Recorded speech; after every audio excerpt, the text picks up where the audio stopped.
there. Welcome to Hourglass Workshops and Conversations with Nancy and Cheryl. I'm Nancy. And I'm Cheryl. Today we have been talking about something that is affecting many women at our age, and certainly affecting both of us, is the difficulties of aging parents. And both Nancy and I are fortunate to have our moms still in our lives today. There's many of us that don't. But with that comes a lot of difficult moments. Yeah, and I hear this so much from my patients. They come in so distraught because their parents are on a spectrum of Alzheimer's, either just diagnosed or very far along. And I think the toughest part is just before they really lose it. Yeah.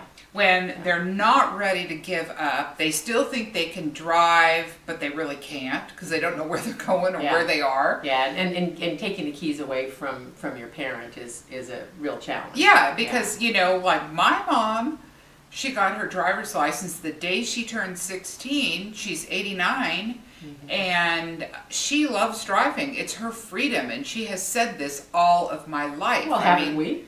Yeah. Yeah. But I don't think that I ever made such a big deal out of my freedom as my mom. Oh, really? Yeah, it's been a big darn deal. So it's going to be my little brother who gets to do that one.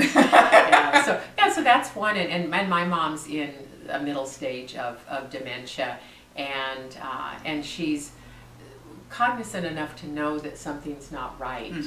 But not enough to be right. Oh, I have to clarify something. My mom has not got dementia in any shape or form. Right. Because if she sees this and thinks that I'm inferring that, oh boy, am I going to be in trouble. Yeah. But it is, I mean, the lightness aside, it is a very difficult time, and it's hard on us emotionally because we're losing our mother, we're losing our friend, we're losing the matriarch, if it is your mom, we're certainly the head of the household, the head of the family.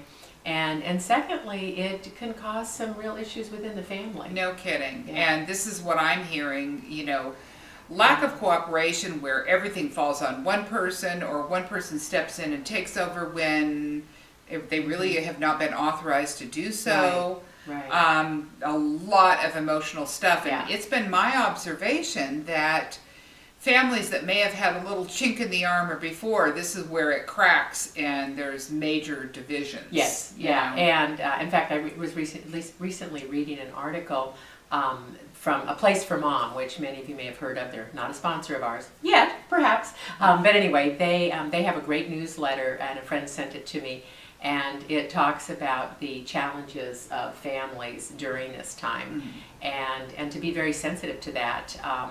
And I think one of the best places to get support outside of professional support is with your friends. Yeah, I mean, my friends have been incredibly supportive, helpful, and offered me lots of really good suggestions during this time. Because it has been extremely... Some people have already been through this and lost their parents. So they have some wisdom that is very helpful for people just starting on that path. And the family issues, whether they're around control, health, the finances.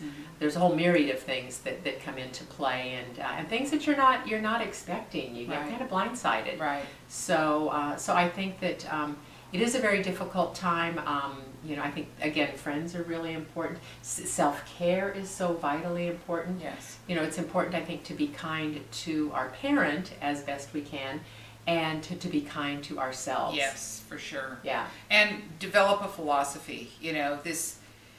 We talked about ages and stages about our children. Well, it's the same thing about end of life. Yes. So realize this isn't going to go on forever, and find the good in it, and develop a philosophy. And there are some funny times, I know my mom and I, when we get together, we laugh a lot about some goofy, silly things, and I make sure that I do the things that she delights in. Like right now, I'm sending her pictures of my grandchildren, and my mom just loves them. She says, "Oh, I've worn out the pictures. I've looked at them so much." But isn't that a great thing to do? And Cheryl does this once a week. Just sends her mom. And what a treat for her mom. It's something she doesn't remember the letters. Yeah. But she remembers the pictures. So find that little niche that you can kind of crawl through to find a common place with your parent. Yeah. And we'll talk more on this in the future, because this is a big issue with people in midlife. Right, right. So, Until next time, okay, I'm Cheryl. and I'm Nancy. Bye now. Bye.